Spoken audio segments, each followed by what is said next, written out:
I'm going to pour my beer if you don't mind. Let's get some liquid courage to get started. No life till lager!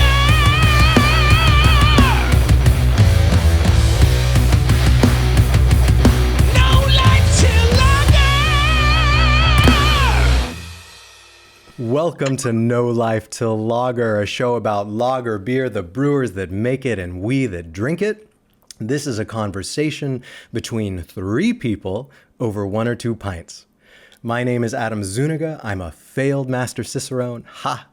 I'm part of the creative team behind the 6 Most Metal Breweries and Beer Like and Das Movie. And if I only do one interview this year, I am so grateful that it's with Lisa Allen and Kevin Davey, co-founders, co-owners at Heater Allen Brewing and Gold Dot Beer in McMinnville, Oregon. Lisa, Kevin, thank you so much for joining No Life Till Lager. Thanks for having us. Yeah, thanks for having us. Thanks to you. Thank you for sharing your time with me. Thank you for sharing your beer with me. A bit of backstory. So first of all, this episode of No Life Till Lager is going to be a little bit different. It's unscripted. It'll be unedited. There's no plan. There's some obvious questions I want to get to, but we don't even have a producer listening in. So I might not even be recording right now. But I hope I am, because I can't name two people better qualified to speak to modern lager brewing. You are overqualified for this job. So again, thank you for joining me in the here and now. Kevin, we've met before. We go back to Wayfinder Beer. We have a history in beer and metal. You were our very first episode of No Life Till Lager before you made the move from Wayfinder to Gold Dot and Heater Allen. So this is kind of a reunion tour. And we've met at the Firestone Walker Invitational beer festival. I'll never forget you smoking, I don't know, was it a corncob pipe? You make an impression, my friend. And it's really good to see you again. And Lisa, this is the first time we've ever met. Nothing beats in real life. I hope it's at the brewery next time, but it's so nice to meet you. I know we've traded messages on social media, but this is a first for us, and I'm glad to know you. Thank you again. Yeah, of course. Nice to meet you as well. Yeah. Now, before we get rolling, let's speak quickly just to the beers in our hands. This is my first Gold Dot beer. It's your dark lager. It's a dunkel beer. First impression, favorite style of beer. I love dark lagers. That's no secret. And my mind immediately goes to the dark side, to the blackest of the black. You know that, Kevin. It's been a while since I've had a beer like this. And in true dunkel fashion, it's a reminder that it can be amber to brown. Thank you for the surprise. It's so rare to be surprised anymore by the beer industry. You know, you have those moments where you feel like you've seen and had it all, and it's grateful to be taken by surprise for a moment by what's in the can. And you got me, and I'm going to supremely enjoy this. Just offhand, can you speak to this beer? Can you tell me how it might be different from drinking an Oktoberfest or a Märzen, for example? Yeah, so it's our Dunkel beer, Munich style Dunkel. We made one at Wayfinder called Time Spiral. That was kind of my recipe. And then Heater Allen also had a Dunkel that they also really loved. When we came together, we said, well, let's just take like our favorite elements of both and put them together. And so what tasting is, excuse me, first beer of the day. Likewise. Malt, this is a Dunkel beer is like an ode to Munich. And our beer was to make a dark beer that you would drink in a liter stein. So keeping a lot of times, especially when you're using those darker malts like Munich, they end up just being so much more sweet and finish sweet. And it's really hard to just have a whole kind of it. One of the focuses here at Gold Dot is to make beers really dry and drinkable. So that's what this beer is. That you succeeded.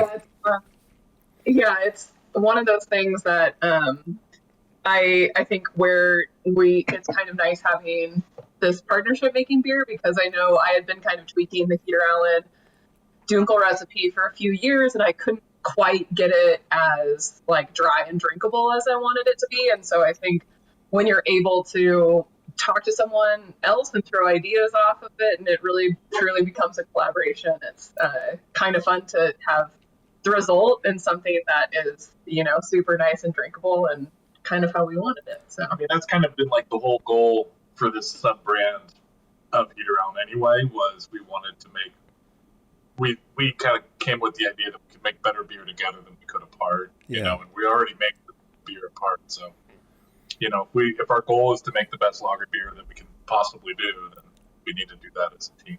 I love that it's a tale of two Dunkels. If the goal was to make one that wasn't like kind of an overwhelming taste of Munich malt that you could drink out of a liter, out of a stein, out of a boot, I mean, mission accomplished. Tell us about the beers in your hand as well, just so we know what everyone's drinking. I'm drinking Heater Allen Pils, the Heater Allen flagship Bohemian Sour Pilsner. It's an unfiltered Pilsner. And yeah, we've been making it at Heater Allen since we started, so for nearly 18 years. And yeah, it's just still super drinkable, has kind of a nice, I think the unfiltered quality brings out this like kind of breadiness. We do lager it for a really long time, so we're getting at least after 2 weeks fermentation, we're getting at least 6 weeks of lagering time. So it's pretty clear, even though it's unfiltered. Nice. The camera doesn't really do it justice, but It looks beautiful from this end. Yeah, lots of, and we use Czech malt and Czech sauce in this, and that's pretty much it. So Yeah, beautiful in its simplicity. yeah, One of our secret weapons is being in McMinnville. We're in a town, in a winemaking town, that we just have a lot of space and for the amount of rent that we're spending, and so we have room to put tanks in and let beer just mature. Yeah. And that's one of the things that for Gold Dot, that's the other big thing for Gold Dot, was spending more time on lagers than I've done. Heater Allen's always spent a lot of time on lagers. But if you look on your can, you can see there's a little 6-sided stoner. Take a look at that. That's the 4 ingredients, malt, water, yeast, and hops. And then the 2 ingredients that we think are really, really, really important. And I kind of got this from Paul Arney, who started Ale Apothecary. He said those two other ingredients are time and labor. Because letting your beer mature for the right amount of time is an expensive ingredient, and hiring people and paying them well and making sure that you have good people under a roof making the beer, intelligent people that don't want to leave, that's also more expensive than the other 4 ingredients. And so I always love that he said that. Like, we got to put that on the can because that's what we want our folks to be. Supremely well said. So back in the day, my first formal job in the beer industry was with 6 Point Brewing Company out of Brooklyn, whose their logo, it was a 6-pointed star. And the story we were always told, and the story that we told, was that it was basically a mark of quality from medieval ages, from medieval times, that would signify that the beer was safer to drink than water, essentially. But for every point on the star, other than the kind of the 4 fundamental ingredients of beer, I love including time and labor. And again, that's why I thanked you at the start, just for taking a moment to share with me, because there's no more valuable asset than time. And lager beer takes a lot of time, and it's a true labor of love. And taking care of the people that are giving it that labor is paramount. So very well said. And I had no idea. I do want to get to talking about the branding and the cans, because I think Gold Dot just has a really distinct style. Before we skip too far ahead, can you just tell me a little bit about life before beer? Tell me just about some of the other jobs you've had, some of the other adventures you've had. You know what? No, actually, before we even do that, I want to know, let's talk. Okay. You two are a brewing power couple. So if people don't listen to any more of this interview, what's pillow talk between 2 brewers? Let's start there. What do 2 brewers talk about if they're not talking about beer, or are you? Is there a way to separate work and play? I mean, I think when we first started dating, we would talk a lot about processes, how we wanted to do things, all of that sort of stuff. Now I think that we have a business together. We do talk a lot about business stuff. But there's other things that both of us enjoy doing that isn't related to beer, and I think those are kind of separate hobbies as well. So we can talk about that a lot of the time and try to leave the work stuff at work. But we're kind of our tap room right now. We're planning on remodeling it sometime in the not too distant future, and so I feel like we've been talking at home, talking a lot about tap room remodel, Yeah. and how we want to do that. But, it's a place we want people to feel welcome in. We also want it to be cool, of course. And so it's also a big warehouse space. So how do you kind of balance those things and make it cool? So that's been a lot of our job recently is tap room remodel. A lot of tap room remodel, but like what Lisa's saying, we did talk a lot about beer and how it's made and history and our own experiences there. I think that we've kind of figured that part out about each other now. Yeah. So it's kind of we've talked that, but I think the other thing about getting in the business together is that we really wanted to not only create the best beer. The two kind of goals that we had was create the best beer in the world. Check. Check, done. I mean, that's a constant struggle. That's the goal. We'll never get there, but we gotta try. That's just the high mark. And then the other one is just to be a spot for the community. Heater Allen's always been a wholesale enterprise. We'd have a tap room open for 3 days a week. Or I'm sorry, 3 days a week during the summer only. So we just didn't really have the space for a tap room. Yeah. And so for me coming down and us purchasing and putting some more money and life into this thing, we wanted to be a spot, a local hub where people in McMinnville and the Yamhill Valley could go and enjoy a pint of lager beer, and I think that we focused a lot on the community, and so we're always thinking about that kind of stuff too. I love it. I think that's not even a beer question. It's just for anyone, for any couple that's in life together, that's in work together, that owns a business together. It's how do you begin to balance that out and take a moment for yourselves, both collectively and individually. I think for everyone listening, they want to get a sense of kind of who you are as people and what led you to this moment. So let's start at the beginning, if you don't mind. Just tell me a little bit about life before beer, before Heater Allen, before Gold Dot. Just some of the other jobs you had, some of the other experiences you've had that have led you to this moment. You go first. Me first. I was actually in the wine industry prior to being in the beer industry. Nice. So spent a couple years serving at restaurants after college. I was an archaeology major and was trying to figure out if I actually wanted to go to get my master's in that or do something else. And I kind of fell into wine. And I had always enjoyed drinking wine. Yeah. And my dad was kind of so I learned a little bit from him, and then worked a couple harvests and started kind of going that direction. And then after I worked a harvest, and my dad had started the brewery kind of during this time. The Heater Allen started in 2007, so I think I was 24-ish when he started the brewery. So I didn't grow up with Heater Allen or anything.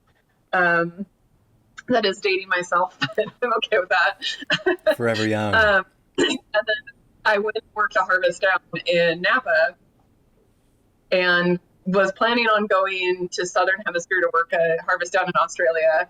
My dad asked me if I would help out at the brewery because he had to get his hip or knee replaced, something like that. And I went and worked for the brewery, and I thought it was going to be a temporary gig. I was still taking winemaking classes at the local community college, and I just kind of really fell in love with the process. I liked the fact that I was working for a family enterprise, and we were, I thought, and I still feel, making a really good product. And I just thought that was really cool. I also liked the fact that beer is more consistent, where wine, you're like really busy at one time of the year and then it's slow for a good chunk of the year. So, but yeah, and then I've been at Peter Allen pretty much ever since, and started cleaning kegs and delivering and doing that sort of stuff, and then learned how to brew, and yeah, all of that. Just Fast forward to present day. I did cheat a little bit because I always wondered like what the name Heater Allen means, and it's the combination of your parents, right? I know now that it's a family business, a family affair, and Heater Allen, is that your father's last name and your mother's maiden name? Is that correct? Yep, yeah. Heater is my mom's maiden name, and Allen is last name. So Okay. and then the Heater family also is originally from this area, so that was kind of an ode to that as well. Maybe we thought maybe we'd get some business because of that, but I think they've all moved elsewhere at this point. So every once in a while, people will ask us if we're related to such and such heaters, and we most likely are. Yeah. If there's heaters in Oregon, I'm most likely related to them. I mean, okay, I love that Heater Allen is it's a family business and it's a small business. I love that Gold Dot is continuing that. I mean, it's a family business and it's a small business. Yeah, no, more power to you. And it sounds like you've had every job you can basically have, both in maybe in the wine industry as well, but definitely in the brewing industry. Yeah. Yeah, I mean, when you are a small business for a very long time, it was just my dad and I. So you do a little bit of everything, and it's kind of nice because there is some variety to it. So it's when I first moved to McMinnville too, it was nice to be able to deliver because you get to go into Portland for the day and drop kegs off and chat with people and all that sort of stuff. And yeah, I still like do the brewery social media, which I don't really like doing, but Yeah. it is what it is. I know. Again, nothing beats in real life. We're we're Yeah. making the most of it right now, but yeah, nothing beats IRL.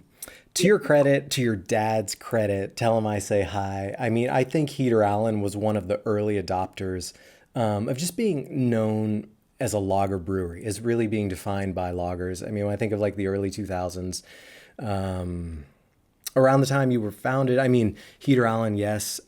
Jack Abbey, yes. Maybe Von Trapp out of Vermont, which I think is now getting more recognition for it. But Heater Allen was one of the early adopters, one of the initiators of having a brewery devoted to lager, like really highlighting lager. So yeah, say hi to your dad. Tell him I appreciate his work. Well, He should be proud of his daughter definitely carrying will. on his legacy. What about you, Kevin? Just yeah, I know more about you, so I'm not going to lead you down this road. But just life before beer, life before brewing, some of the other experiences, some of the other jobs. Tell me what we don't know about Kevin Davey. How's that? Yeah, right. Well, I was a total goth in high school, and Me too. I'm I've not. been, I'm not going to Yeah. interrupt you. Just on that note, I heard that Yeah. Brandon Lee would have been 60 years old this past weekend, and it was that movie. It was The Crow that influenced all my high school years. So I am with you on the goth train. I don't know if you can see it in my hair and under my eyes, but it's all still there. So continue. Nice. You were a goth in high school. Oh, then what? What Yeah. next?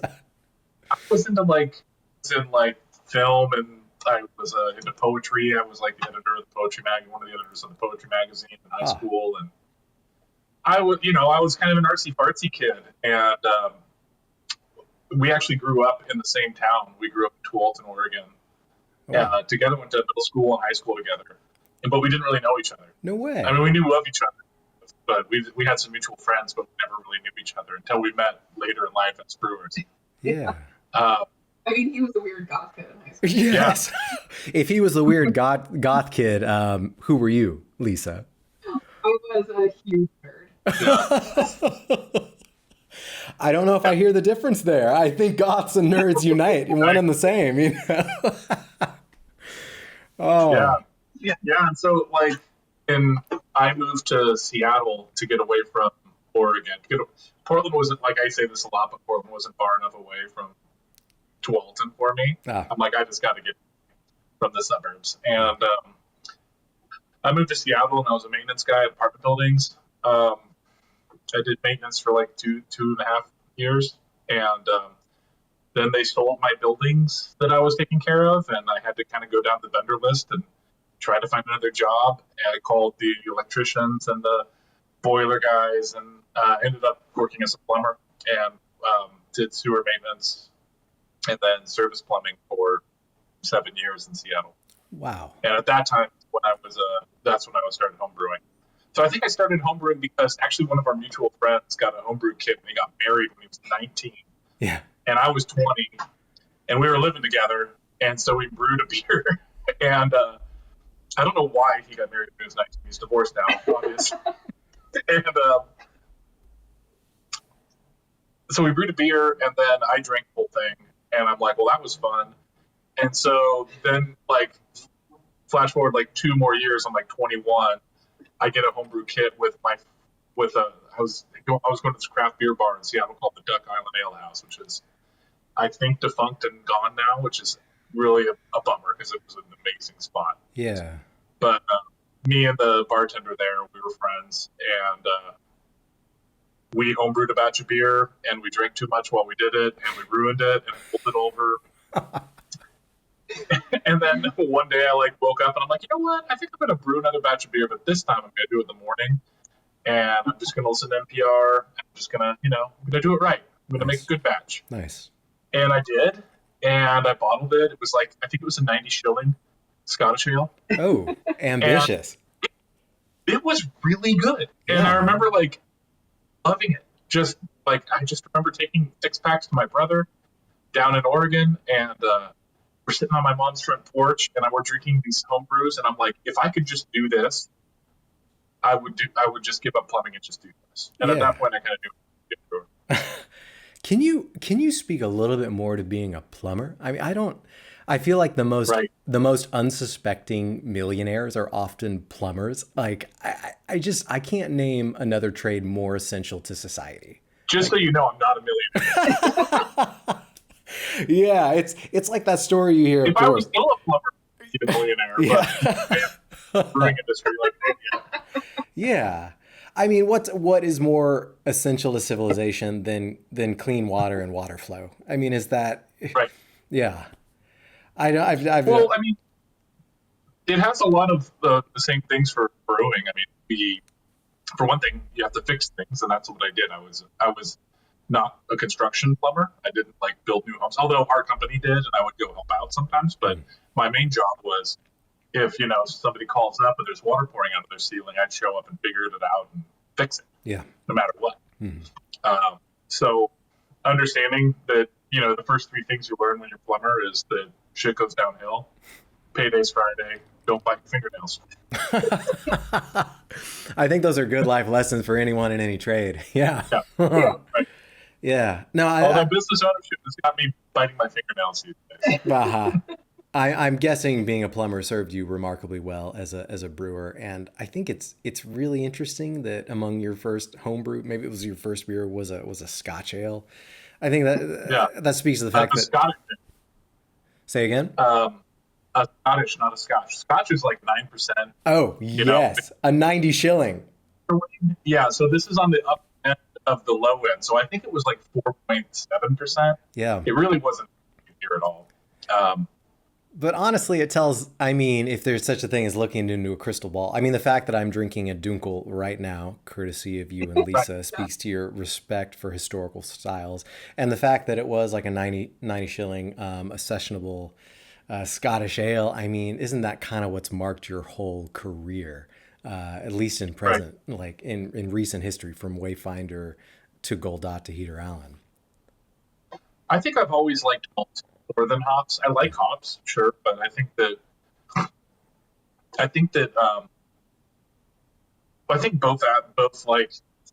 areas of thought, whether you're a really hoppy brewer or you're a really malty brewer, I think both avenues you have people that paint with too heavy of a brush.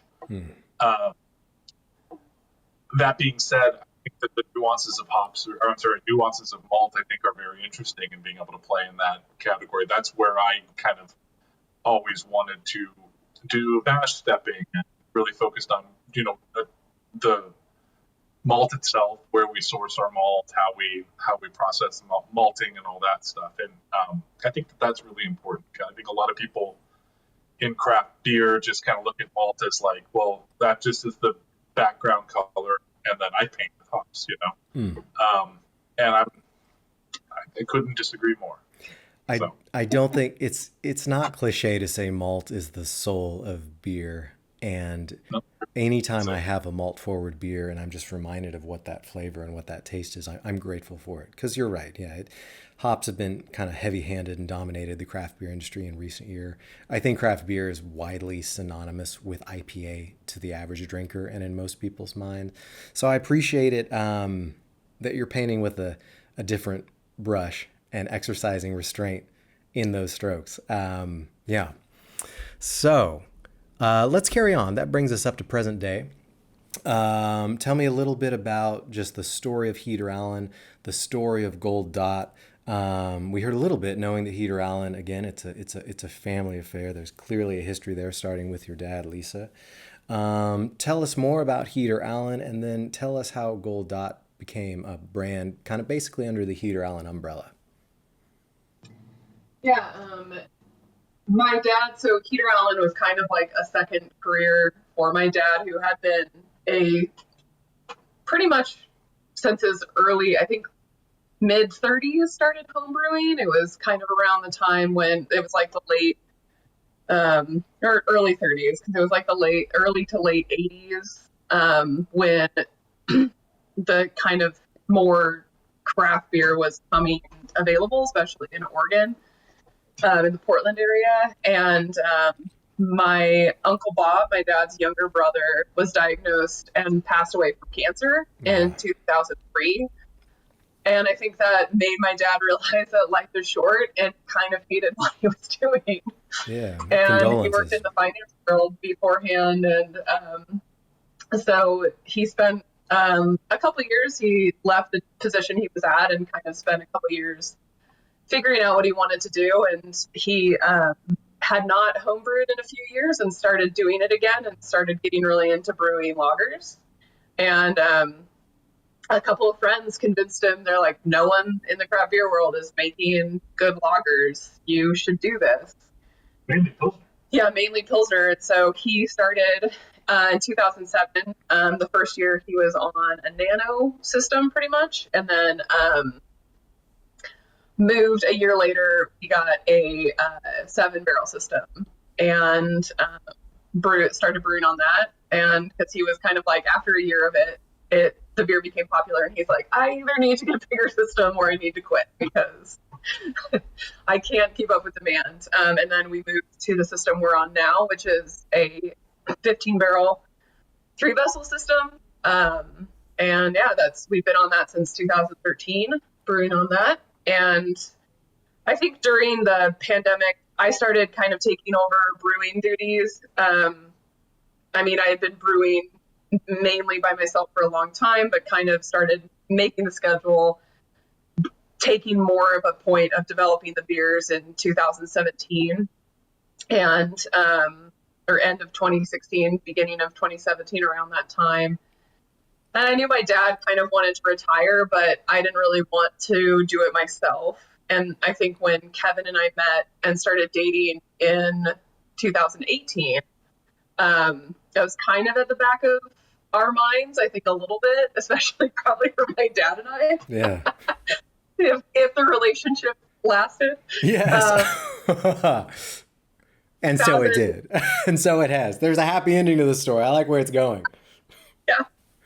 In 2020, when the pandemic happened, Kevin moved down here to McMinnville with me, and we started talking more about it. And I think Kevin really fell in love with McMinnville, living here full time, and the community aspect of, living in a smaller town. And and so then we kind of started talking about it and made plans to purchase the brewery for my dad. So my dad is still an owner. But Kevin and I have majority stake in the brewery, and we wanted to launch Gold Dot as something that was our own. And I'll maybe so I've been talking for a while, let Kevin talk a little bit more about please. kind of the idea behind starting Gold Dot. Well, I mean, for one thing, so her dad did finance, but he worked in a bank too, and worked for Wells Fargo. So him staying on board, it was kind of like the perfect thing for us, because it's just like, well, how about you guys take over the operations, and I'll do all of the taxes and payroll and all that stuff. That's what he likes to do. And I'm like, yeah, sure. yeah, right. Because that's the interesting part about opening a business. All that other, paperwork and the stuff, you end up staying up all night. So it's kind of great I think it's great for everybody, because I think we're a better team with 3 people, and we're growing the brand. Pretty much we had half of the building before I came down, and then the other half of the building was winery. And when the winery moved out, we took over the whole space. And so that kind of said, okay, Kevin, come on board. And so we were able to, we purchased some more tanks. We purchased a bunch of horizontal lager tanks. We poured a new floor. I did, with my construction background and all that, I was kind of in charge of that part and setting up the cellar. So our old production area, which has been, it's been like 15 years and it was beat to shit. And walls are all like covered, and it's just keg washers where they shouldn't be, because it was just hacked together all those years. And then, okay, we got a big space. Let's be intentional about it. Let's put things where we want to put them in.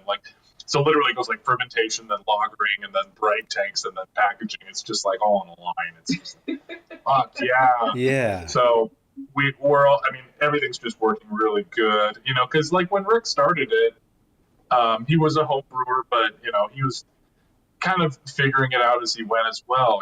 Like he didn't go work for a big brewery and then like start his own brewery. I kind of had to do it all himself. So yeah, no blames there. Like it just was like we've been able to make some really great improvements. I think the hard thing for Rick is he's like, oh man, that's just so much easier now when he doesn't get to do it. Yeah, well, he has the hard part. I agree. Truly blessed if you have family that can take care of taxes and whatever else, Yeah. And you did your job as a handyman, being able to come in with a background and kind of like restore, restock, re-strategize around the brewery. For anyone that's listening at home that thinks horizontal lagering tanks are just purely for show, can you speak quickly to what they actually accomplish? Is it just more kind of surface contact time with the beer within like more of the tank as opposed to the vertical conical tanks? I wasn't sold on them based on just what we went through in school. It seemed to me like the future of lager beer was away from horizontal lager tanks, but then we went to tour a bunch of big breweries like Heineken, and they're still employing 1,000 hectoliter horizontals, and it's less space for the yeast to dry, and especially since our main beer, which we're still making about 60% of our product is pills, is an unfiltered beer. It makes it way more manageable, because if you have a vertical tank, the yeast sediment is different based on where you're taking it from. You know what I'm saying? So with the horizontal, it's far more consistent, and that's been a big upgrade too. I think that's been really nice. So more of the beer is more in contact with more of the yeast, in other words, and then is it ultimately easier to separate it from the yeast? Am I understanding this at least partially correct? Yeah.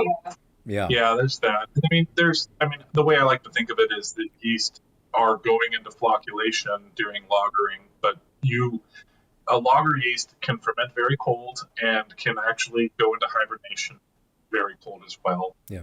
So they're kind of bouncing around, they're running into each other, and they end up flocking to the bottom. But in that process, they're also taking on storage reserves. They're cleaning up everything. That's part of the lagering process, is going from green beer to finished beer. And in that process, it's done cold. And if you have less space for them to drop, it's done faster and better. Mm-hmm. That being said, we're still giving it a lot of time. I think that just the beers coming out of the horizontal tanks, even the ones that we're filtering out of the horizontal tanks, I just think that they're better than anything I've ever made. Super cool.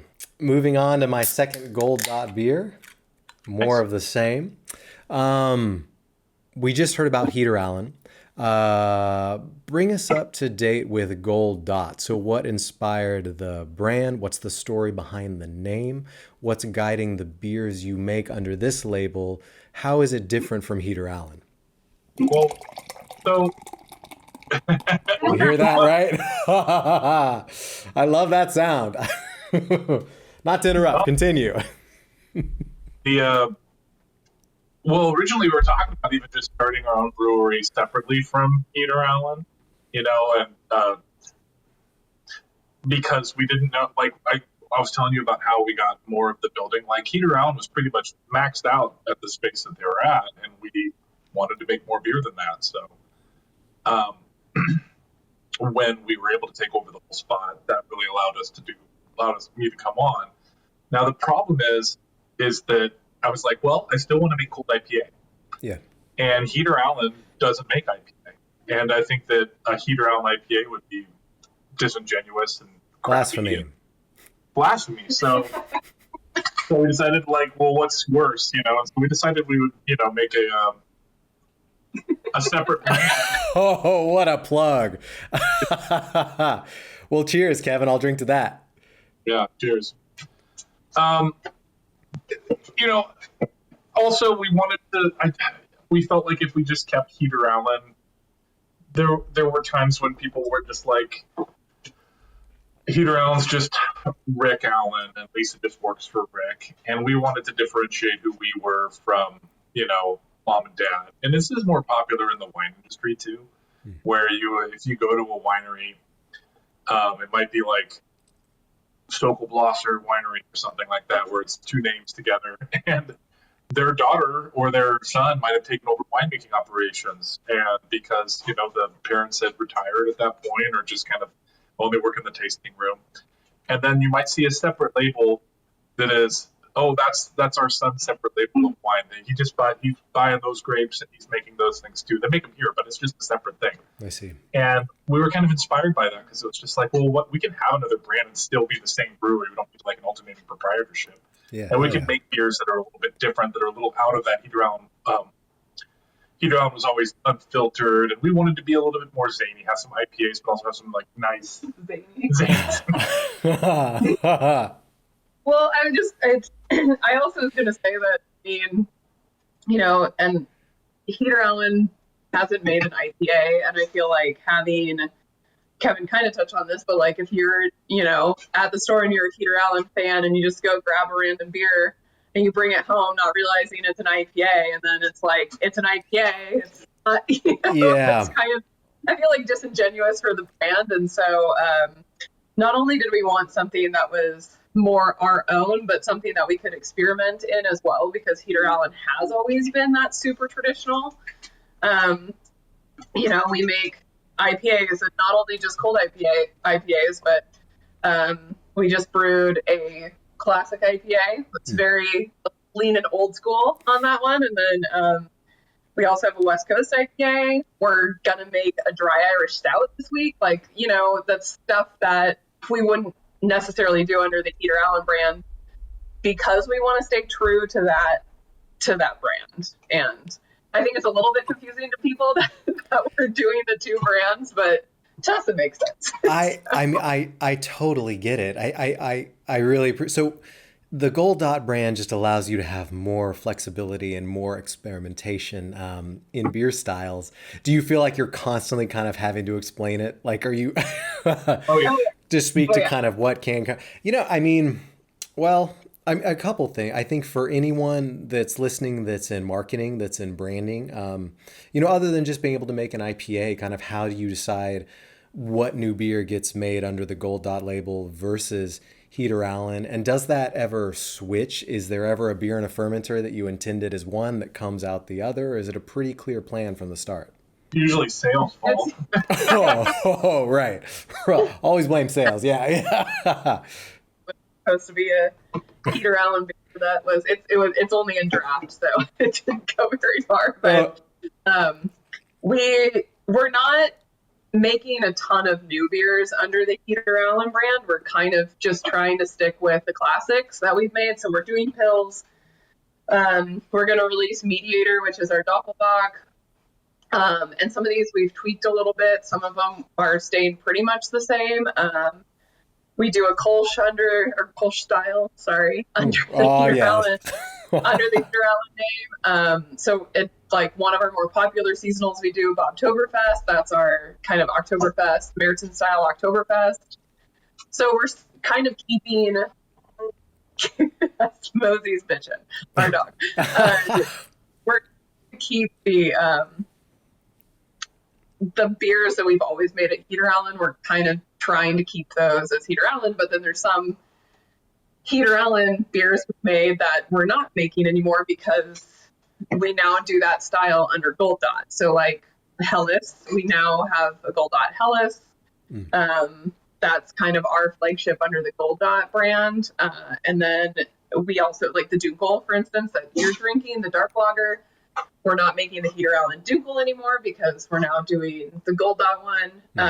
So kind of, trying to tweak stuff like that.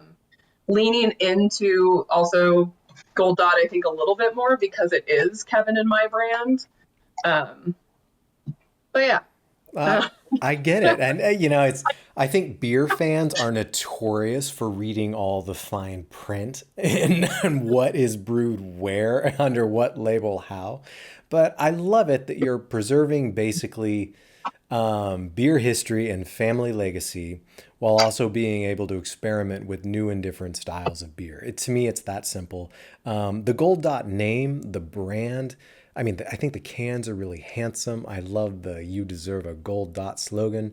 Can you just speak a little bit to the design, the element, the Gold Dot itself? Where did all this come from? Well, Lisa came up with the name when we were driving back from Bellingham one day because we have been going months trying to think of something. Names are hard, man. Because of the 2015, ever since 2012, when all these craft breweries, every name has been taken, and right. and lost trademark because a winery owned it, and it was just we just thought about Gold Dot and nobody had it. There's a bullet manufacturer that there's a Gold Dot bullet. Sorry. A little bit of turbulence. It's okay. We're drinking. It's okay. Just opened my second beer and Nice. We We just thought, it's actually been kind of hard with Gold Dot because it's a Gold Dot. So anything we have ended has to be gold now. That's kind of expensive. But it's okay. We just want I think that just it looks cool, and we wanted something that was one or two words that was really memorable, that was easy to recognize. A lot of the branding is, all the can design is done by Orion Landau. You know him. Oh, no way. Yeah. Let's not to get off track here, but we have to give a shout out to Orion of Wayfinder and Relapse Records fame. One of my best friends, and we love eating hot dogs and drinking beer and talking beer labels. Yeah. And so during this whole time, I was driving to McMinnville and back, and we were just chatting on the phone, and we're talking mainly about Wayfinder stuff. And we were trying to come up with names, and I'm like, well, what do you think about Gold Dot? Because Lisa had come up with it. And he's like, love it, that's it, that's the name.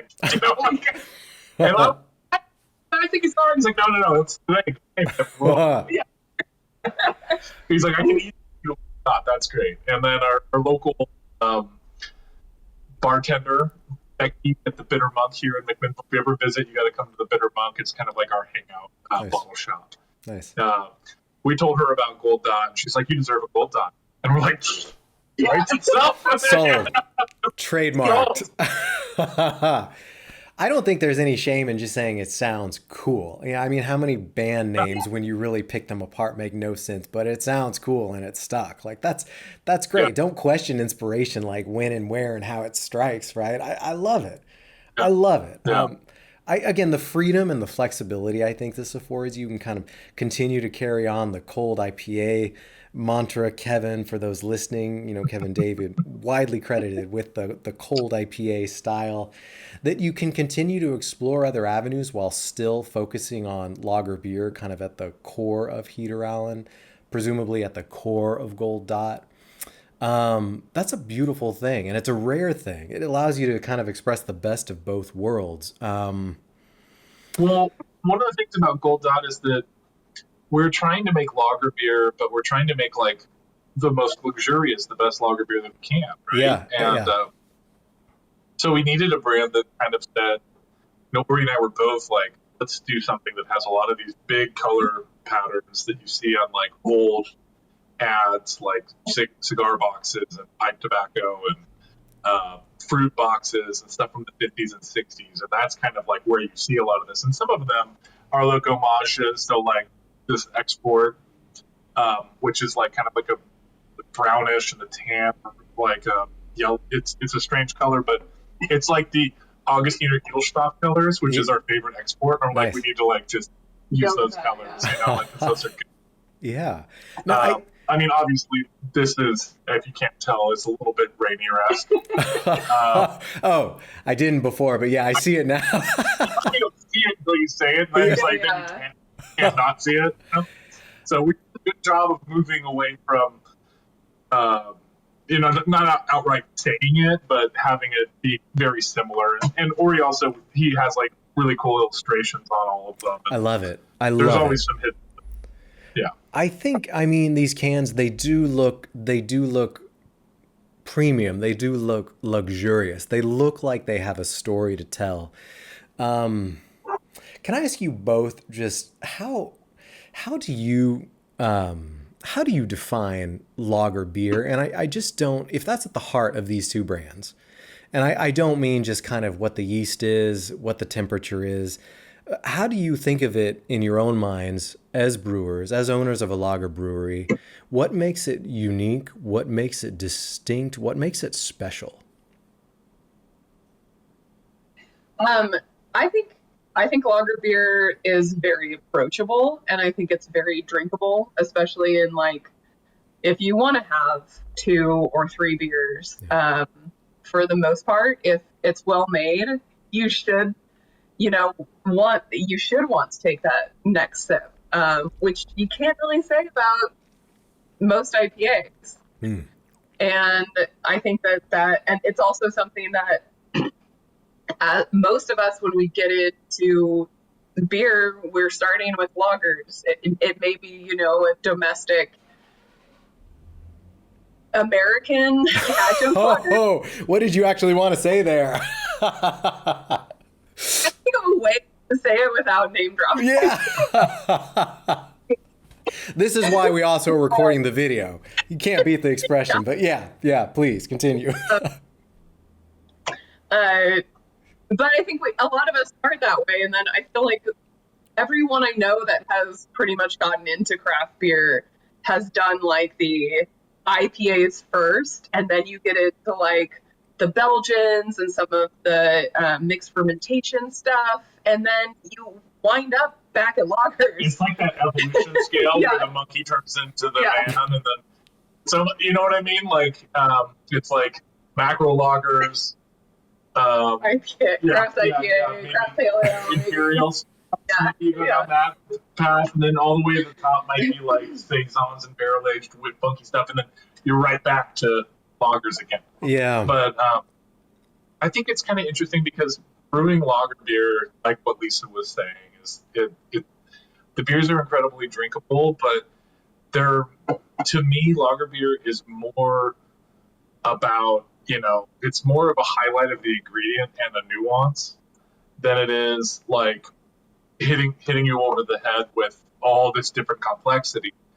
And I think that there's in craft beer, there's a place for that, and it's kind of ironic that I feel like a lot of people in like the metal scene that love craft beer, some of them like those big imperial stouts with all of the flavors and the hazy IPAs, but I see a lot of people just drink PBR, and like light lagers, and that's what they like too. Yeah. Because as far as music goes, it might be more like a pop song, but for me, it's just like perfectly complex enough that it's repeatable, and that allows you to enjoy the beer. But it like our friends Bill and Ashley from Bierstadt say, it's the best beers are when it's not about the beer anymore. When you're just hanging out, drinking beer, and you're talking to somebody and having a good time, you're not even fucking thinking about the beer. That's when you know the beer is really good. Yeah. When it stops being the center of attention all the time, and it's just you just like it a lot. I love. Yes. There's. Yeah. I mean, okay, plenty to unpack there. I mean, you're preaching to the choir, but so I love the comparison to music. I love the comparison to music because I mean, yeah, I think if you're having a beer that distracts from the moment and the music and the experience, it's not doing its job, and that's why lager beer pairs so well and is typically the beer of choice at a show, right? I love the shout out, of course, to Ashley and to Bierstadt Lager House. More power to them. And I think just above all, I love this arc coming full circle, kind of back to your roots. You might say life begins with, at least it was diplomatic to say, with like American light lager, But you go on this journey, you go on this arc as a drinker, and as you grow, as you develop, I mean, our tastes obviously kind of ebb and flow and change, and it kind of leads full circle back to your roots. I will say, just kind of related, given your kind of where you're located in the world. I think, I met Ninkasi at a trade show working in New York City, like early on in my beer career. And they tried to explain to me that their Helles was the most expensive beer that they made. And it was because of the time and the labor it takes to make it, and I was so young and so immature and so arrogant. I was like, no way, I don't get it. This is just beer. Like, this is just beer. Little dumb. Now, I mean, that moment I have never forgotten because it's been a huge part of my own journey, and that's part of why we're talking now. So I love the love for lager. I love the love for your community. You've both mentioned McMinnville several times. I don't know if you want to take us on like your commute, your drive to work, or your walk to work. And I'm not gonna talk terrible. I'm just kind of curious. Does it impart what does it mean to have a lager brewery based there? You've also said it's kind of deep into wine country. Does it impart a sense of place to your work? How is McMinnville reflected in Heater Allen in Gold Dot? I mean, I think since we've always been, like Kevin mentioned earlier, that the tap room was never really open. When we were open, it was like we were open 3 days a week, and it was primarily in the summer because we just didn't have space. But we had regulars. Like, we had people that, I would see them out and about in town, and they'd be like, when are you guys reopening? And so I think having a space that people can come to all the time is really nice. I think that there are a lot of people that enjoy our beer a lot, and we do get a lot of winemakers in the brewery. Especially we do $5 pint nights on Thursdays and Mondays. Nice. And so we get a lot of the cellar crews from wineries nearby come and have a couple of beers. And Pilsner is the beer that brings in the harvest. Like we say, it's like a little wine. We're in the wine valley of Oregon. Most of we're kind of in the central part where most of the wine is made in Oregon. Wow. We joke that we're going to have a competition next year during harvest time. That is, which winery buys the most Heater Allen pills. We're going to have to in each other, because they'll have all these harvested birds and they're buying cases. Yeah. What I mean, and they just after they're done, they're just bad. Yeah.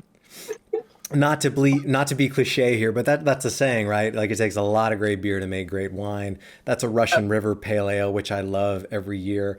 And I think it's true, right? When you're working long, hot, hard days, I mean, whether it's during harvest at a vineyard or whether it's like in a kitchen, you don't want wine after that. You definitely don't want like a big bold red wine after that. You do want beer. I mean, you want a beer. You need a beer. I've never been, and I think I have to come visit now. It's just like I've never been a huge fan of wine. I've never been a huge fan of wine culture, or specifically like Somm culture. And I don't want to sound, I don't want to sound all butthurt because I didn't pass the Master Cicerone exam. But part of my criticism is like, they're clearly going for like the Master Sommelier. I found out that exam was founded maybe 50 years ago, and there's less than 300 in the world now. And they're clearly trying to develop like that kind of prestige, that kind of mystique. And I'm just not really that interested. It's fun to watch. Like I think wine's changing. Is it changing? I think is it more of it's fun to watch like the Somm documentary, and then you kind of stop and realize how punchable all those guys are. It's just like wine. No one talks about how much bad wine is out there, and there's no way to justify kind of the mystique around it. There's no way to justify the markup around it, the pricing strategy around it, and it is answering for it. At this moment, all beverage alcohol is kind of struggling in its own way, including wine. But I've never been in the heart of wine country. I've never been surrounded by vineyards. I've never been in a place where it is like a living, beating part of the community in the same way that like my local brewery is. Off topic, but like a nicer bottle of wine that is more expensive is most likely going to taste better. Most likely.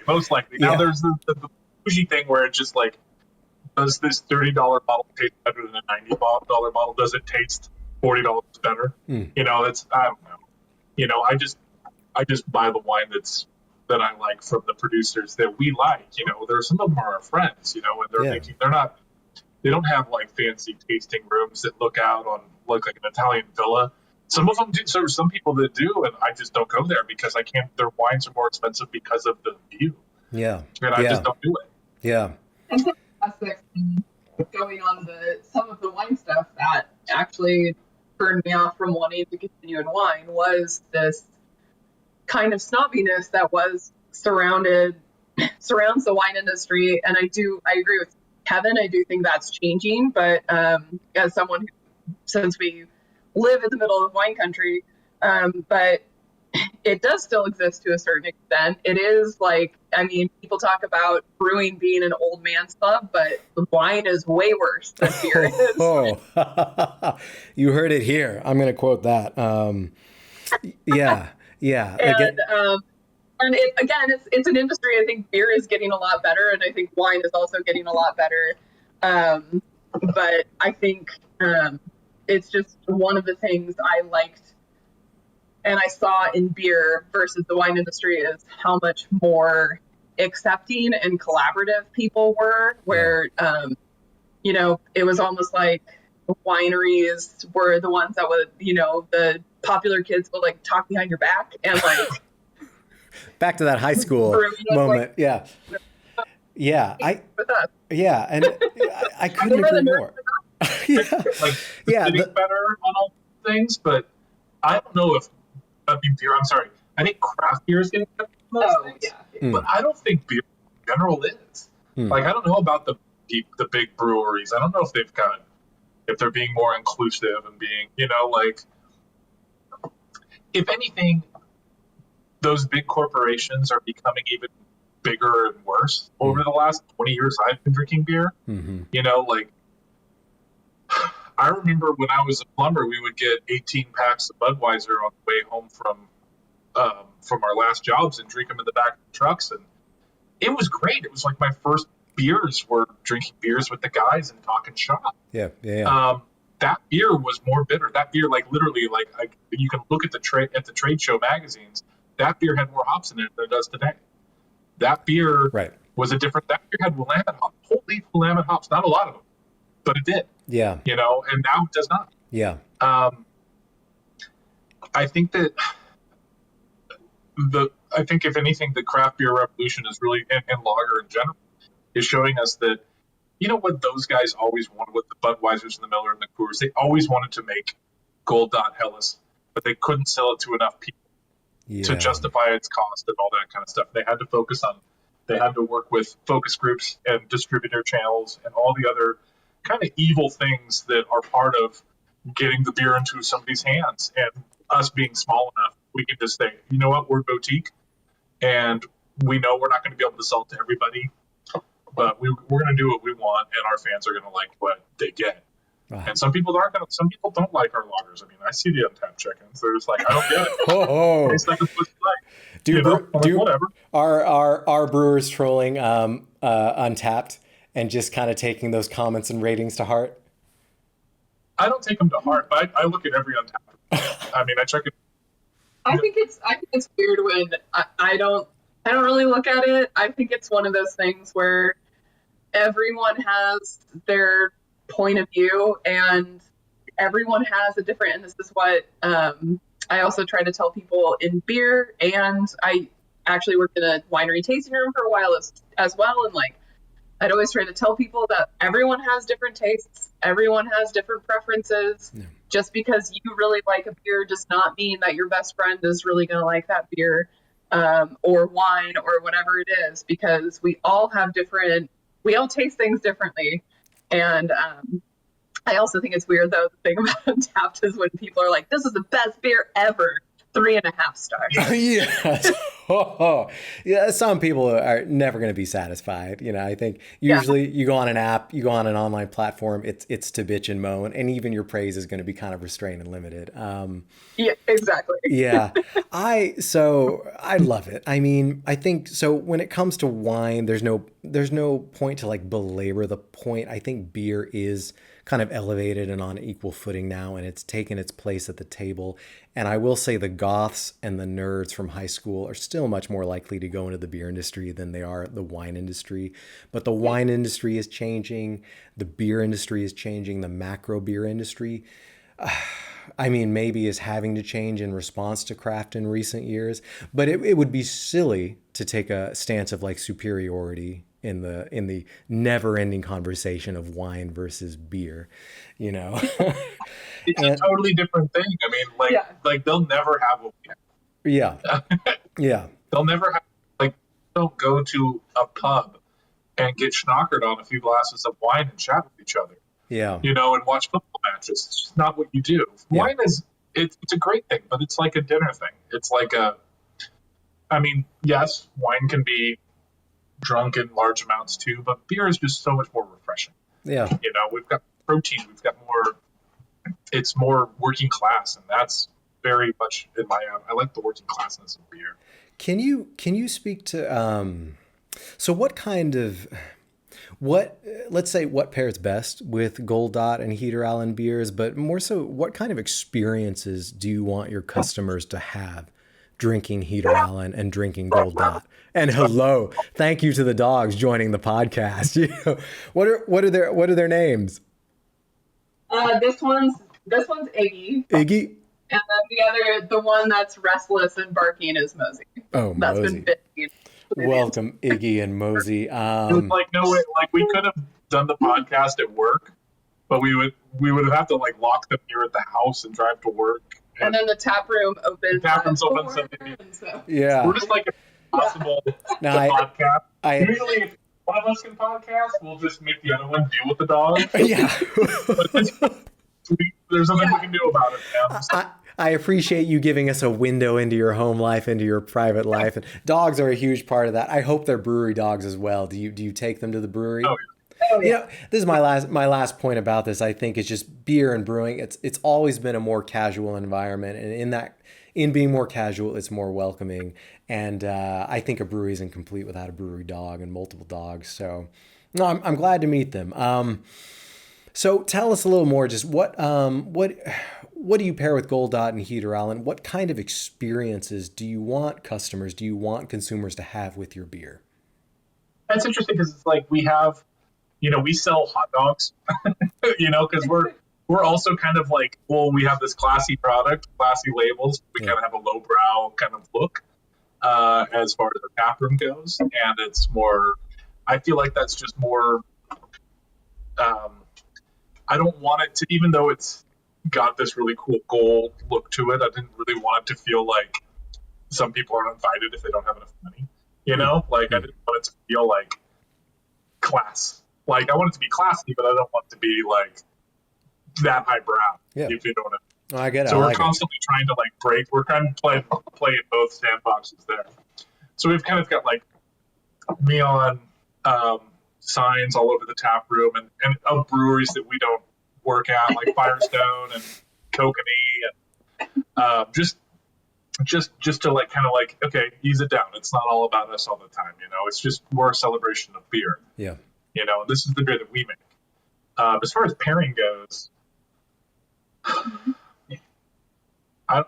what do we pair beer with? Everything. Yeah, pretty much. Right? Everything, you know, I mean, this can be food, it can be music. We already spoke to concerts. I mean, you're not seeing live music unless you're living it with a beer in your hand.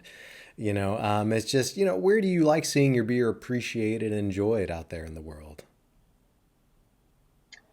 I mean, I think that it is kind of nice, even though we're trying to be acceptable to everyone. It is kind of nice. We have quite a few kind of higher end restaurants here in McMinnville, and the fact that a lot of them have Heater Allen Pills or Gold Dot Hellas or Gold Dot Stagger the Jigs or Cold IPA, like they have that on tap. And so I think that's really cool to have the beer, like, you know, people come out to wine country, want this big, great dinner experience, and it's like, no, I've been drinking wine all day. I will take a Heater Allen. I love it. Yeah.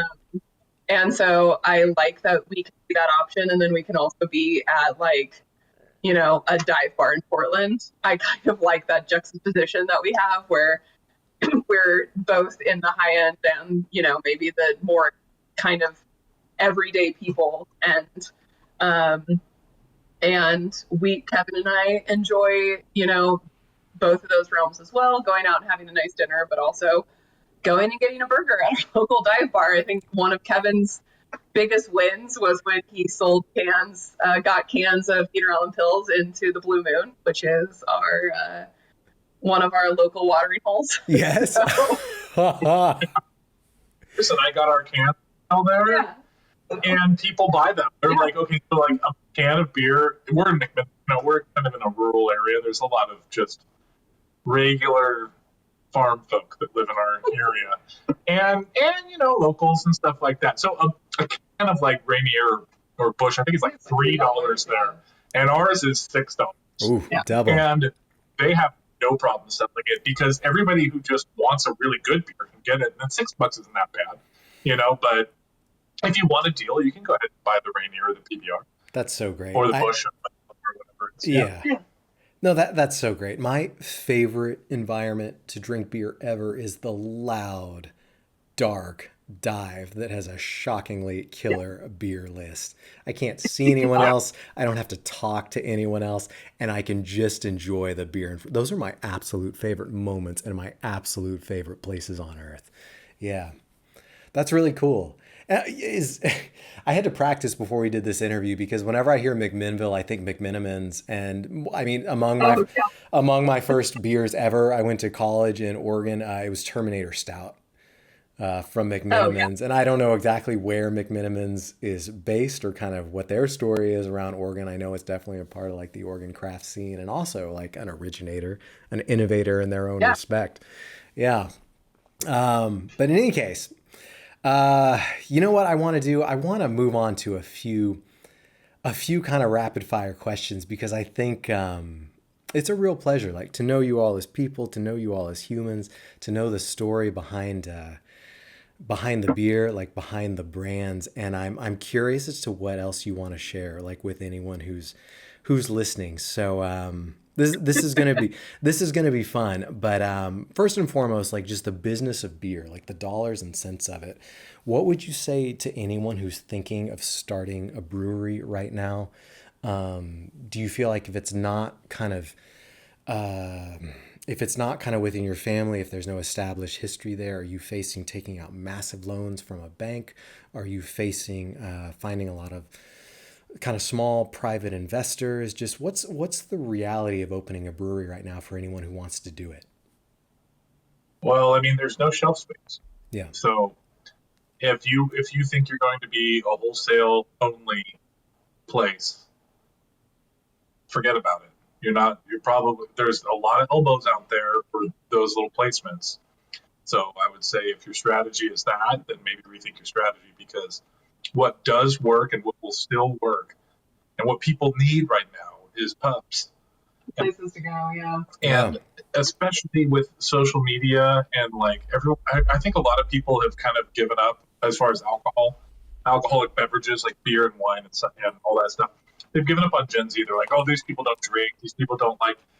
I think that they're so ready to actually be in a pub. Like when I think about the one thing that we have versus everybody else is that we have a spot where like you can go and talk to somebody, and the whole nation, maybe the world right now, is very antisocial. It's very Netflix and chill. It's very take an edible and don't go out, don't see your friends, and don't do anything, and just be online. It's such an ugly, horrible thing, and I would hate to be young right now and having to grow up in that whole realm. Yeah. Because when I grew up, you got off work and you went and fucking met people. You know, you just went out and talked to people, and you couldn't hook up on the internet. There was no internet. You know, we didn't really have the internet. You had to, if you wanted to meet a girl, you had to go somewhere and find her. Yeah. You know? The last Yeah. friends. Yeah. You didn't feel like going out because you told them you were going to meet them at X, Y, and Z at They might think 6:30, you're and so dead, you they have will to go be there. find you.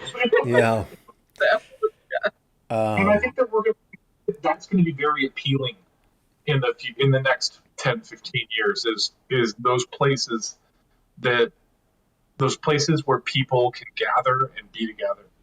I really hope. I hope it just doesn't keep getting worse, because I don't like where why I fell in love with Greenville in general is that there's a few places here that are like that, where people just hang out and talk to each other, and they don't look at their phones, and they don't. No offense to your dive bar thing, but like at the dive bar that we That's just me.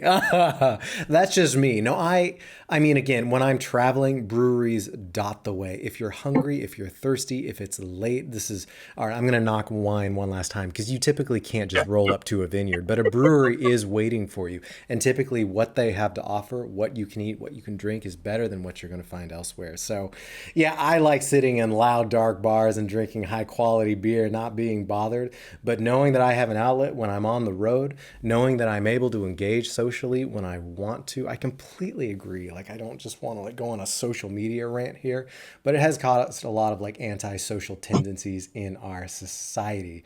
So yes, to anyone opening a brewery, I think at the core of what you're saying is so first of all, being satisfied kind of with what you have, being satisfied with your community, being satisfied serving your community.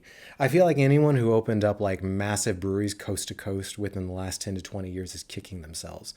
You know, I think if you are satisfied kind of with serving and owning your own backyard, you have a future in the craft beer industry. And you're providing people a place to gather, a place to socialize. That is absolutely invaluable. There's a few more questions I want to get to before we wrap up. And it's directly related to what we were just talking about. So people giving up on beer, people giving up on Gen Z. I just did dry January for the first time in my life, right? And it wasn't because the algorithm told me to. It was a test. It was a reset. It was a trial. I don't think I'll do it again. I will say my first beer back was so life affirming. It helped that it was Moonlight Brewing here in Santa Rosa, so that was good. But my faith in beer is completely restored, and maybe I just needed that after a year of heavy drinking, after a lifetime. I got some heavy drinking at this point. But what do you think about dry January? What do you think about NA beer? And also just what do you think about kind of the rise of temperance movements again in the United States, kind of hearkening back to prohibition? Just tell me your thoughts. Like, would you ever make an NA beer? Would you ever make an NA beer? And what is that kind of doing to the culture and the conversation around beer right now? I think that so Kevin and I have also participated in Dry January before. We lasted 21 days. Whoa, that's 3 weeks. And yeah, that wasn't it was most of the month. That's a good chunk for us. I think like for me it's always something of I think that if people feel like they need to take a break, I think that's great. I think that sometimes too, and I know this is true for me personally, so this is why I'm saying it this way, but like I think that sometimes better than taking a break is reevaluating your drinking in general, and being like, instead of doing fully Dry January, being like, okay, I'm going to take like Monday through Thursday off and not drink those days or something like that. Yeah. Because I do think, at least for me, drinking is a social thing. I don't really drink when I'm hanging at home by myself. Like, I go out to, like, that's my social time after work, and go into the bar or just hanging out at our tap room and having a beer after work with our employees. And it's one of, Kevin and I were talking about, two of our favorite days are Tuesday and Wednesday, because we have our two cellar guys both work that day, because one works part-time, so he only works Tuesday, Wednesday, and we get to have beers after work with both of them. Nice. And the tap room's not open, so we can just like talk about beer. Yeah. Talk life, and it's really a fun time. So I think that I do think NA beer has gotten a lot better, speaking on that as well. I don't know if we would ever make an NA beer. I mean, never say never, but it just requires some of the equipment we don't have ourselves to do it well. Yeah, to do it well. Mm-hmm. But that doesn't mean, I think some people are doing a really good job. I think that there's some, I think Deschutes actually is a larger brewery that is it Black Butte Porter? Their non-alcoholic Black Butte Porter is delightful. Yeah. I've had that before. It's really good. It's funny how those dark beers really. The Guinness too is really good. Non-alcoholic Guinness is really good. You read my mind. So when I'm not drinking, I don't really want to drink NA beer. Like, I'm going to drink carrot juice. Oh, yeah. Honestly, I'm going to drink coconut water. My immediate instinct is like not to drink a non-alcoholic beer. What's most it doesn't satisfy the urge, right? If you have an alcoholic urge, yeah, then you need to reevaluate like your whole life, I guess. But I mean, I guess we all do. Like, you have an urge to have ice cream if you haven't had like sweets in a while. You have urges in your life. And I like this trend because I think it's really cool that you can be out at the pub having a beer and then have a non-alcoholic beer, then go back to having a beer. Yeah. So you just don't. You're kind of controlling better how your total drunken level and just kind of lowering it down. Yeah. Instead of just having it in water. Because water is kind of boring. And non-alcoholic beer is actually kind of tasty. Yeah, somehow water doesn't satisfy. I'm with you. No, that's not true. Stay hydrated, people. But I never drank beer for sake of getting fucked up. And I definitely don't drink lager beer for sake of getting fucked up. And I think like lager rose to prominence in the United States as a response to whiskey, like being the daily beverage, So I think lager beer and beer in general should be a drink of moderation and appreciation. Yeah. But for some reason, yes, the dark beers like Deschutes, the Black Butte Porter, Guinness, like those are more appealing. Like their flavors seem like they might. Guinness is so low in alcohol to begin with, and I don't think the average consumer, right. I don't think most people necessarily realize that or think that, because dark beers are always perceived as being somehow bigger, somehow heavier. It's not that high in calories either. Yeah, it's not like. A lot of people are like, oh, it's a meal in a glass. It's like it tastes like that because of the nitro. Yeah. But like it's not high carb. It's not high, calorie. Yeah. I mean, it's higher than water, I guess. But so what do you? I don't know. Like, I think that. So the Surgeon General just came out and said that any amount of alcohol is not good for you, right? You And literally, I think this is my next kind quote. of This is it bullshit, exactly. but Yeah. the Surgeon General a year ago said we have a loneliness epidemic, right? And so, like, why doesn't the Surgeon General talk about social media and talk about cannabis and about how those things? No offense to the cannabis industry, but None. like, cannabis is an antisocial drug in my opinion. It is a way. If you are using it for pain relief, I get it. I think it's fine uh, for something that you enjoy. Just like go home and smoke some weed. I think that's fine. Yeah. However, I think that it replacing alcohol is making us less social. Yeah. When you go home and you're like, I'm not going to do any of those things that I used to do. I'm not going to go do any volunteer work. I'm not going to go hang out at the coffee shop. I'm not going to go down. I'm not going to spend any time at church. I'm not going to spend any time at a Lions Club. I'm not going to go to the community center and do any cultural awareness. I'm not going to do XYZ. I'm not going to even go to a gym. I'm going to have a home gym, and I'm just going to do canvas. I'm going to be there, and I'm just televisions and screens, and it's this weird rabbit hole that we're going into, and I think that beer is a way of getting out of it. Yeah. And I think it's bad that we are victimizing. I feel like we're kind of like on this. I think a lot of people are saying like, oh, we're on this precipice of this temperance thing. I don't know if that's true, because I think that the times are hard right now and people are going to want to go. Beer's not gonna go away anytime soon. I just No. don't see that.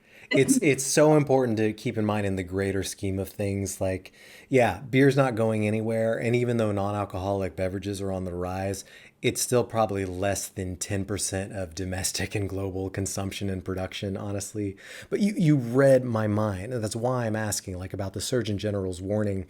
The idea that there would be like a cancer warning on one of your beer cans, on a beer bottle, just comparing it to smoking a cigarette, in all due respect to smokers, but it's kind of unthinkable to me. Like the act of kind of raising a beer, the same as like smoking a cigarette or whatever else you think is fundamentally bad for you. I never, even when I was that goth in high school, I never smoked when it was supposed to be cool.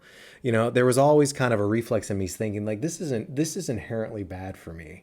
There is something wrong Right. here. There's something that appeals to like my survival here that I reject. I don't feel that way about beer consumption, and I feel even less that way right now after doing Dry January. So it's Because unthinkable. Say again? it's literally made out of food. Yes. And to all your points about, okay, yeah, there is so much that has consequence in our day-to-day lives, whether that's cannabis or marijuana. I think if anyone really does enjoy marijuana, like just come to the world of hoppy beer, and that doesn't necessarily mean IPA. Like there's so much crossover there that no one else is talking about right now either. But I refuse to accept that like drinking a lager beer is so fundamentally bad that it needs a warning on the label. And this of course speaks to a much bigger issue of like kind of, what should people be telling you to do, and I fundamentally reject it. And I was curious if you feel the same way. I will. I'm just going to put on my archaeologist hat for a second here. That alcohol has been part of human existence for a very, very, very, very long time. Mm-hmm. Whether it's beer or mead or wine, it was a safe way to drink water back in the day. Yeah. And I think that I just don't. I get it that it's maybe XYZ is not good for you, but it's like there's also these little things that are enjoyable in life. Yeah. And I feel like there's other things that I think are actually worse for us that I'm not going to get into it, but it is worth. I think it's some worth. other stuff in it's our worth society and our food system that's really not good for us. Great minds. I mean, especially craft beer, where it's like our beer, and I was telling a friend this she was like, I have a wheat allergy, I can't drink beer anymore. And I was like, well, I have a solution. We don't use wheat in our beer. Yeah. So it's just barley. And so, but it's like, especially craft beer, it's for the most part, barley, water, yeast, and hops. Yeah. And I would be interested to see a doctor say, your 2 cans, if you're going to have 2 cans of Hellas tonight, is worse for you than having 2 cans of Pepsi. Yeah. You know what I mean? Like, that amount of sugar, like this is fermented, and this is barley's protein. It's got minerals. Coca-Cola, it's garbage. It's just very bad. You know, I don't know. I'm not a doctor. I'm not trying to say that. These are. I think the better thing instead of dry January is we should have moderation all the time, and then moderation March. Yeah, moderation March. I like it. Great Moderation time. March, much better. I don't think we need to we shouldn't. The problem with dry January is that everyone does. It's becoming such a big thing that it's screwing with supply chains. Like, we can't just all stop doing something. Of course. Like, if you want that to exist in February, then you need to support it during January. I mean, not everyone needs to, but some people do. You know, like, you don't have to buy beer as if you're buying like way more beer than you should be drinking, then stopping for a month isn't good. You know, like, it's actually just allowing yourself to have it. I think Clearly have thoughts. Yes. Yeah.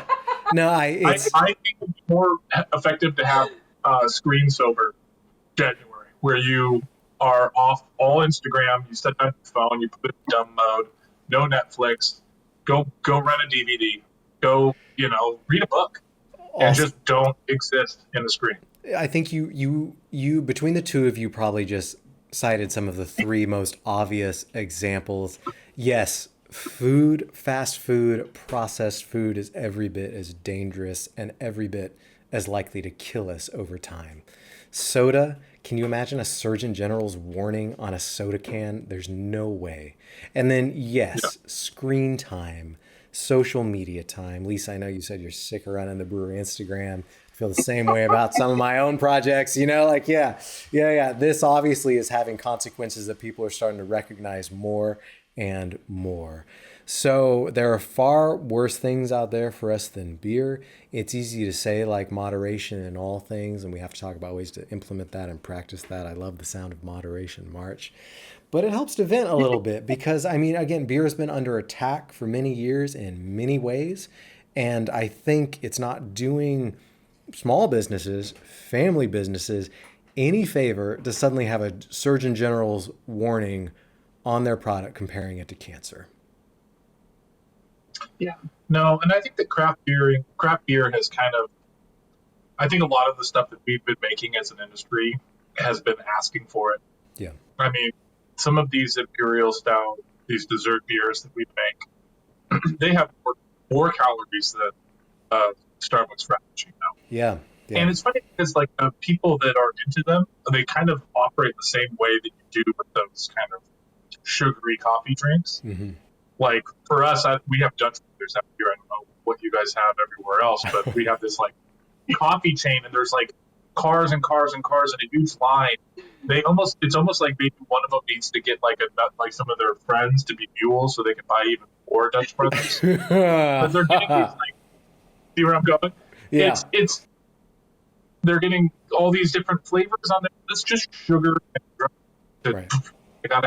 Right. And I feel like a lot of us with the beers that we've made, like, they're nice, but we don't need to make them with that much sugar, that much calories, with that much density. Yeah. They shouldn't finish at 15 Plato.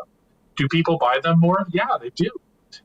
People buy super fried food too. Like if you make something more delicious, people buy them. Mm-hmm. It doesn't mean that as an industry we should always make things that are just really bad for you just because people want it. That's really what I'm saying. Yeah. No, I completely agree. You're right. This didn't come out of nowhere.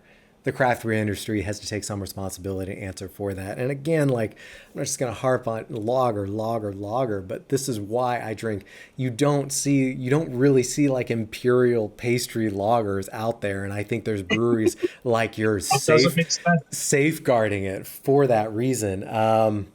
Can I ask you, like, about the opposite extreme? Like, do you see any of, like, not the opposite extreme, but do you see any of the celebrity lagers that have come and go in recent years?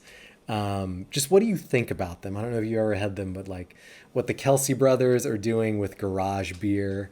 I just saw that at the grocery store yesterday. Yeah. And also, I don't think this is as good as an example, but like what Hulk Hogan is doing with real American beer.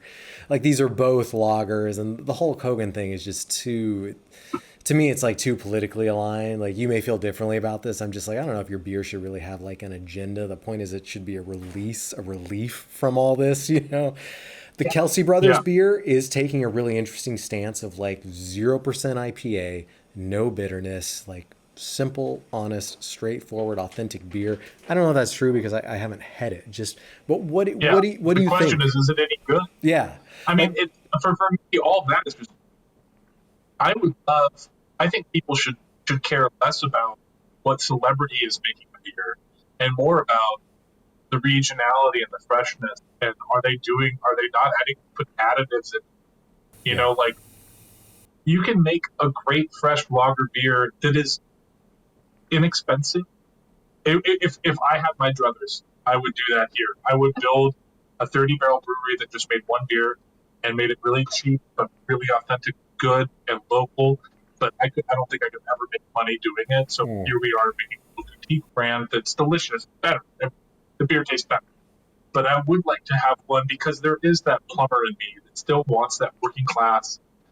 Uh, I want to live in Manitoba and get Strudel. I want to, you know what I mean? Like I want to be in Pennsylvania and get Rolling Rock back in the day. I want to be like the guys in Deer Hunter. They're like, yeah, this is our role. Careful what you know? wish for, man. Yeah, just in the beginning. Yes, just the beginning.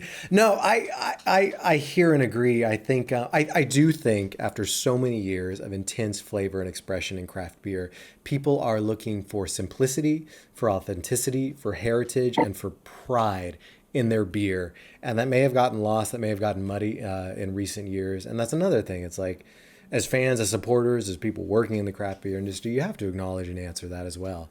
I think it's what people are looking for, and I don't want to say Hulk Hogan's tapping into that. Garage beer, maybe a little bit. It's just interesting, I guess, if anyone is going to come out with a celebrity beer at this point. I'm sure there's more. It's that it is a lager, that maybe it's intrinsically paired with sports. But I will say, like, again, it's just good to see lager beer resurfacing in different expressions, you know, whether it's lasting or not, whether it's a celebrity beer or whether it's a grassroots kind of local community organization content to serve their community. So let's do one. This is one for the beer geeks, for the brewers, for the nerds out there, and I'm gonna limit you to a one answer reply as we wrap up here. Okay. But decoction mashing, yes or no? Depends. I know it's not fair. And for anyone listening, and correct me here, it's this has been an ongoing debate, I think, within the craft beer industry, which is one of the things I love about the industry. But it's, you take like a third of your mash, you boil it, you burst the starch granules, you add it back to the mash to raise the overall temperature, and it's supposed to create just more like intense expression of malt. It's supposed to develop a more malt forward beer. I think the counter argument is that malts are so kind of highly modified and accessible now that depending on what you buy, you can achieve that same character without decoction mashing. Kevin, when we met at Firestone Invitational, I love it. Decoction was just in the air. Everyone was talking about it, you know. That's why it's still such a good festival. But for those in the industry, for those who are wondering, and it doesn't have to be one word, yes or no, I think depends is always the best answer. So what's it good for? Why would you do it? How do you use it? We do decoction on some of our beers and some not. You know, that's why she says depends. Yeah, I think it depends on what you're going for with the style of beer. I don't think it's. I think some people would be like, you have to, if you're doing a lager, you have to do decoction, and I don't think that's the case. I think it is a tool, and I think it is a very useful tool, and like, I think that it creates a really nice characteristics in the beers that we use it in. But it's not. I don't think it's necessary for every single beer. For the cooks out there, saute. Can't you get it all done in a roast? Yeah. Do you really need to use a saute pan? Fair. That's an excellent analogy. Yeah. Can you taste the difference side by side between a beer that decocted and not? I'm sure there's a way that you can make a sauteed dish taste the same by employing a certain type of baking or roast. You know what I mean? Yes. Or maybe it's just like what Lisa says, a tool. Some of our beers are decocted. The one you're drinking is decocted. Mm-hmm. The dark lager. It shows. But Heater Allen Pilsner is not. Our flagship Hellas is not. I mean, we designed our flagships to be beers that we could pump out without having to spend 11-hour brew days on them. Yeah. But if we liked it more as decocted, we would spend the time and money on it because that's really important.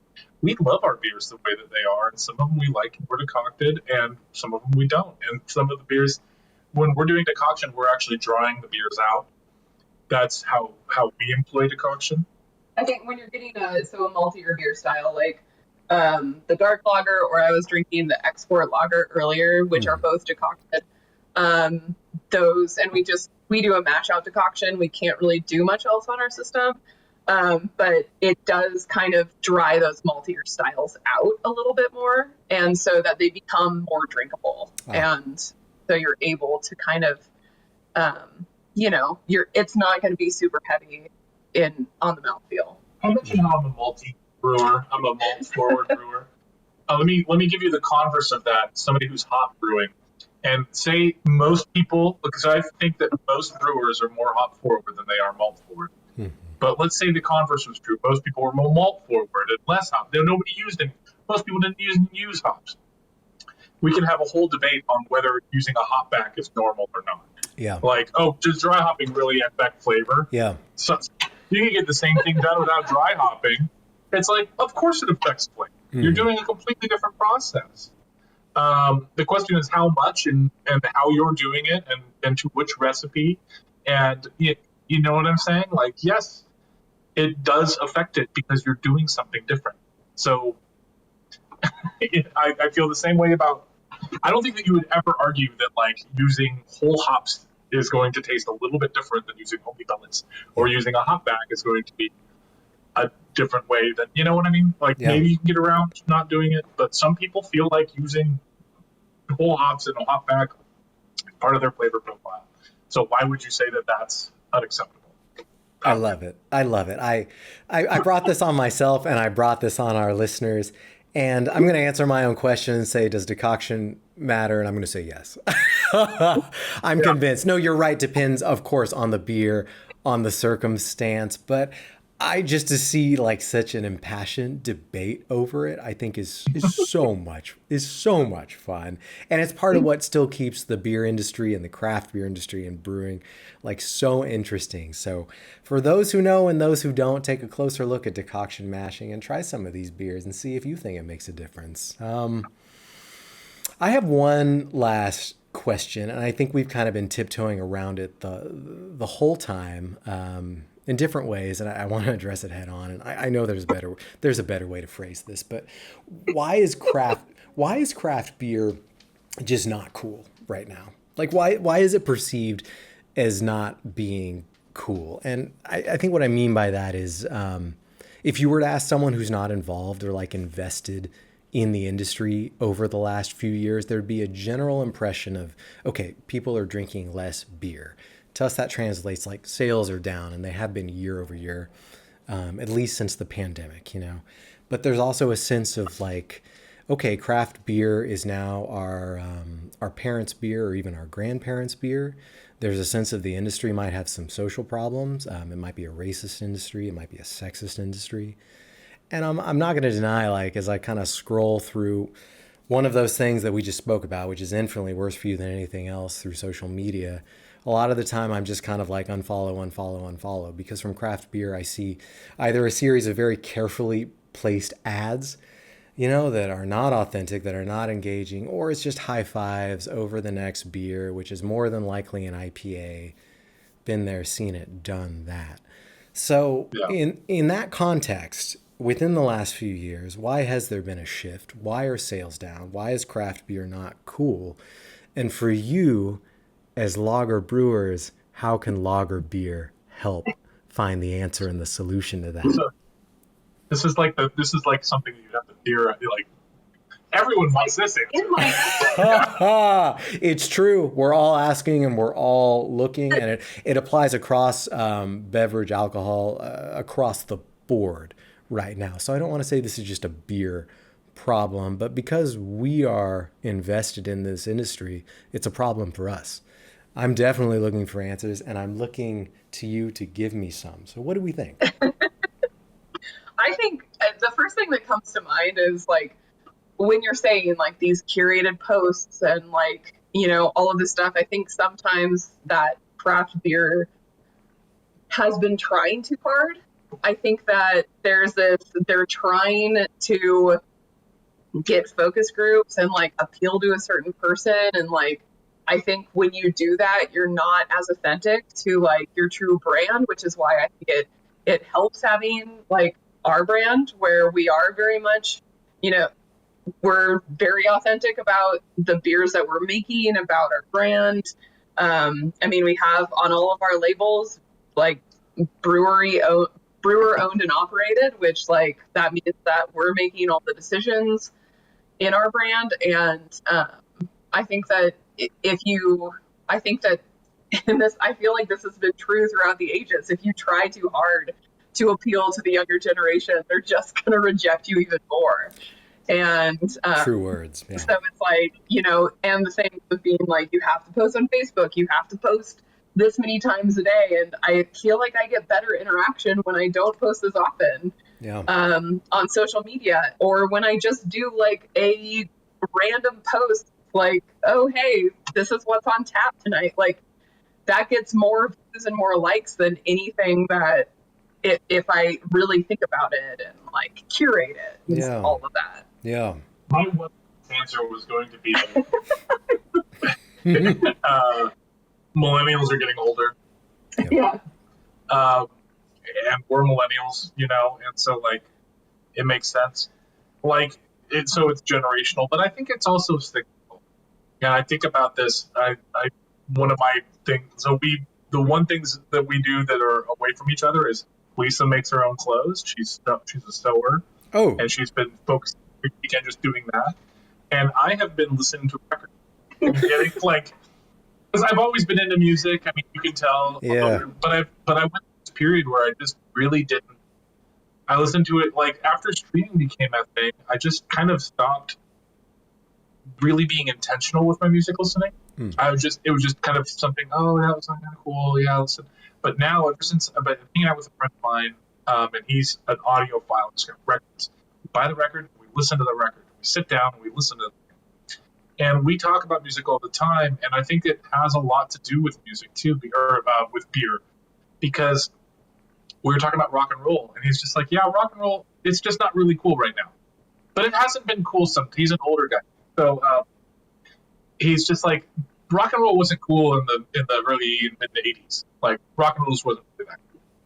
And it was really cool in the late 70s and the 70s, like progressive rock was like kind of like where craft beer is in the last 5 years, right? It's almost like we're in the 80s where progressive rock is boring and nobody wants to listen to these epic monster jams of technicality anymore. And they just want to listen to disco and dance music and new wave and all that kind of stuff. And then like kind of the rock and roll kind of goes underground and becomes punk rock. Holy crap, like punk rock is more where it's living on college campuses and stuff like that. Yeah. It has to start small again. And then it got big again in the 90s and then the 2000s. And then rock and roll is not really that cool right now. It's more I kind of feel like it's kind of cyclical. I think it'll be back. I think that craft beer as we have defined, as a Brewer Association has defined craft beer, is never going to ever be. It's going to be a different monster. It keeps changing. What I mean? But, yeah, it keeps changing. Yeah. I love. I think that if I were in my early 20s, say I was 23 years old, and I had to live. My whole life was having my parents, set up play dates with me, and I had no control over my life. And I only was on social media, and that I couldn't really communicate. And when I could actually communicate to people and hang out with people, and if I found beer, I would be 100% into it. Hell yeah. I would be an early adopter of that. Yeah. So I think that it's ripe for a comeback. Is really what I'm saying, even though it's kind of on the low. That, exciting time to be alive. Once again, an excellent analogy. I love the comparison to music, and I am very disappointed I didn't get to see Gojira accept their award at the Grammys last night. You're right. You're right. Like, rock, metal, this isn't really part of like the collective conscious. It's not broadcasted right now. It's not cool right now. But what I learned, like living in New York City and going to St. Vitus Bar, is like it's still churning. Like the underground is still burning. Like It's it hasn't gone. Metal, especially. It's just Metal, not. especially, It's not was on commercially. Yeah. MTVs in the 2000s. It was huge. Metal Yeah. was huge.